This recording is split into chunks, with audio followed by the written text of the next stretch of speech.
Hi, I'm Scott Flowers with Cloud Ninjas. Today we're here to continue our series on the Dell PowerEdge R6525. In this video we're going to specifically focus on drives. Let's get going. Hey, thanks for stopping by today to learn a little bit more about the Dell PowerEdge R6525. Do us a favor, if you find anything that helps you in this video, click that like, smash that subscribe. All right, we'll top in. This video will be specifically dedicated to drives. We're going to go over solid state drives, hard drives, and M.2s. And what the video will be as a whole is we're going to go over the different types of chassis to start, because that's going to be important for what types of drives you can use.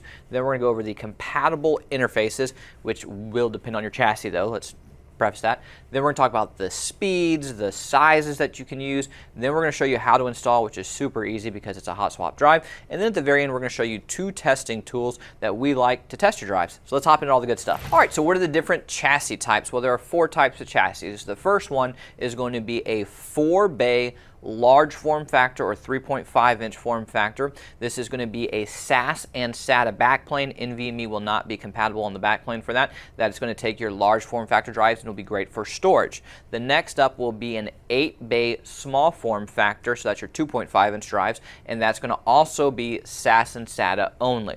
Next up is the 10-bay, which is going to be our first with NVMe, and it's going to be a 10-bay small form factor, 2.5-inch, and that's going to be SAS, SATA, or NVMe. And the next up is going to be the 10-bay by 2, so that's 10 in the front, 2 in the rear, and that's going to be SAS, SATA, or NVMe. One thing I would like to note, with SAS, you do have to have a hardware RAID controller. This is very important. So if you do want SAS, just keep in mind you will need a hardware RAID controller. And if you do want RAID with your NVMe, you can do that. You need a specific RAID controller, which we can support, like the H75N is a good one. But if that's something that you're interested in, hey, just drop us a comment down below or email our sales team and we can definitely support you with that. So we kind of alluded to what are the supported interfaces when we were talking about the different types of chassis. So that's going to bring us to what are the compatible types of drives. So you can use a 2.5-inch hard drive that's SATA. You can use a 2.5-inch hard drive that's SAS. You can use a 2.5-inch solid state drive that's SAS, SATA, or NVMe, and of course NVMe has to be on the NVMe chassis. Or you can use a 3.5-inch hard drive that is SATA, or 3.5-inch hard drive that is SAS, and again that would have to be on the large form factor chassis, but those are going to be your compatible types of drives. So what we're going to do now is actually break them down and compare them as far as the different types of speeds and max sizes for each one of those. So let's start by just banging out the 3.5-inch hard drives. Those are really simple as a whole. So again, you're going to have a SATA hard drive that's 3.5-inch or a SAS hard drive that's 3.5-inch. The speeds for a SATA hard drive will be 7.2K. With a SAS, you're going to get 7.2K, 10K, or 15K. So that's the advantage of a SAS hard drive, is that it's faster. But do note, these are mechanical devices. The ball bearings will wear out over time. They're spinning around and around and around. So with SAS hard drives in particular, especially a 15K SAS hard drive, it is a good idea to keep a spare on site if you have one that's been in production for 3 to 5 years, and it might be a good time right now to actually look at taking that out of production and switching to solid state drives, because a solid state drive is going to be better performance, faster for you, more reliable, but we can get to that later. So let's talk about the different sizes for these. According to Dell's spec sheet, both of them max out at 10 terabytes. Well, that's, pretty outdated information, let's be honest, right? And Dell doesn't go back and update old spec sheets now that this system is 2 gens old and 17th gen is coming out. So what drives can I use, and what's the max that we can use? Well, I'm sure it's probably actually higher than what we played around in our lab and put. We put in a 20 terabyte SATA and a 22 terabyte SAS. I wouldn't be surprised if someone dropped a comment down below and said, hey, I put in a 24 terabyte and it worked great. And please do, if you've tested that out, drop it down. Someone would love to hear it. But I can tell you that Dell spec sheet is outdated, and yes, you can put in higher drives, and we've put in 20 and 22 so far. All right, so that brings us to our 2.5-inch drives. There's going to be 5 different types of 2.5-inch small form factor drives. It's going to be a SATA solid state drive, a SAS solid state drive, an NVMe solid state drive, a SATA hard drive, and a SAS hard drive. So what are the speeds for those? Well, a SATA solid state drive is going to be 6 gigabit per second, whereas a SAS will be 12. You could technically drop into 24, but it's going to clock down, just so you know that. And then for NVMe, it's going to be Gen 4, which basically comes out to 16, but those numbers are kind of deceptive because the 16 is going to way outperform the 12 from the SAS. There's just lower latencies and faster read writes, but that's a different story. That's what it would break down to. Now when you go to the SATA hard drive, it's going to be the same as the 3.5 inch, so it's going to be 7.2K revolutions per minute, and with SAS it's going to be 7.2K, 10K, or 15K, and again those ball bearings will wear out, so we do recommend solid state drives. They're going to be more reliable, better performance, and they're going to cost a little bit more, and if you're not using them for storage or like huge storage, solid state drive is definitely the way to go. But anyhow, what are the different sizes you can use? Well, according to Dell's spec sheet, the most that you can put in with a SATA solid state drive is 3.84 TB. Well, we played around and we put in 7.68 TB. I wish I had a 15 TB here to play around with. I wouldn't be surprised if that worked. We also did it with SAS. There's say 3.84 TB on Dell's spec sheet. We put in 15.36. The NVMe is up to date. It does say 15.36, and that's what we did, but I wouldn't be surprised if a 30 worked. And so if you've tried anything extra that works higher than what we're noting right now, hey, drop a comment down below, because that's half the point of these videos, is to keep the general Dell community updated with the specs that are functioning with machines that are essentially end of life right now, and Dell doesn't update the spec sheets on. We're trying to help get that information out there. And I almost forgot about our little wee friends, the 2.5-inch hard drives. These are definitely the least sexy drives by far for this series, because really, if you're using a 2.5-inch machine, I would highly recommend using a solid-state drive. But 2 terabytes for SATA hard drives and 2.4 for SAS. Woo! All right, what about M.2s? Well, you can put in a Boss S2 card in the back here, but the one real downside is it only uses SATA. You can't drop an NVMe, and that kind of sucks because you want to use this for a boot drive. You want NVMe, right? It's going to be faster than SATA. So it's going to be a 2280 for the length. It's kind of a bummer, to be honest, right? And the S2 cards are expensive. It's not a cheap upgrade. Before you even put in the M.2s, you got to buy the S2 Boss card to put in.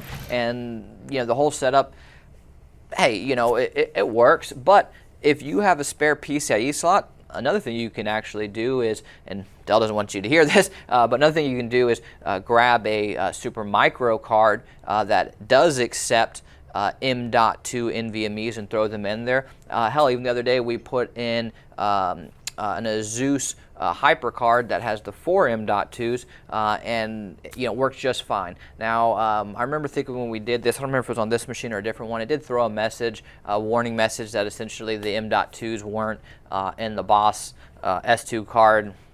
Didn't matter. We were able to boot from it, do everything we wanted, and then you get the NVMe capability from a boot drive. So it's a workaround. It's not, again, technically on Dell's spec sheet, but it'll work. And so if you want a boot drive that's NVMe and you have an extra PCIe slot, that's a great way to go about doing it. So one other important note, the max size that Dell puts on their spec sheet is 480 gigabyte.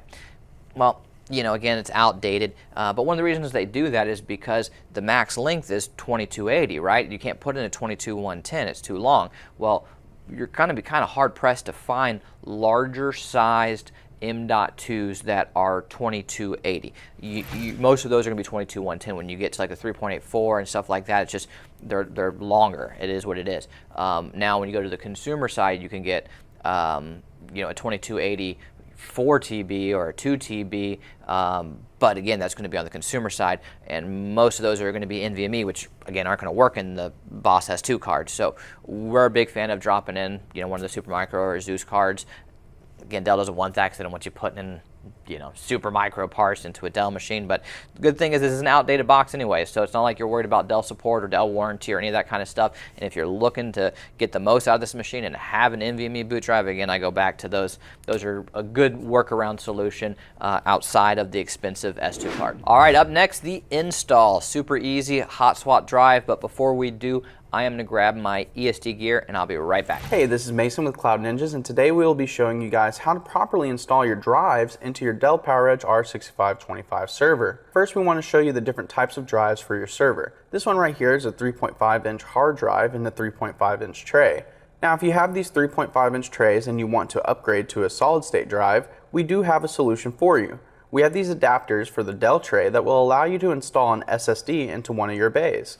So if you are interested in this type of upgrade, you can visit our website, and under tray, you can select the 3.5-inch Dell 15th Gen tray with 2.5-inch to 3.5-inch adapter, which will give you this upgrade. This is really beneficial for those who have a large form factor chassis and want to replace a mechanical spinning disk with a solid state drive. So first things first, when you look at the front of the server, you can see this bezel, and to remove it, there's a button on the left side, and you'll press it down and kind of like a hinge, just remove it like so. And if you need to reattach it, all you need to do is make sure the hooks get locked in, and just like before, like a hinge, it'll snap back on. Let's remove the bezel and replace a hard drive with a solid state drive. As you can see, we have our 2.5-inch solid state drive and a 2.5-inch caddy ready for us to use, so that way we can swap the hard drive in the first bay with this solid state drive. So first thing we'll do is we'll press the orange circle button to pop out the lever. Just press that circle down and pull out the drive. And as you can see, this is the 2.5-inch hard drive, and we're just going to go ahead and set it down to the side. Now we will install our new solid state drive. First, we will press the orange circle and pop out the lever so we can show you the spring inside the lever.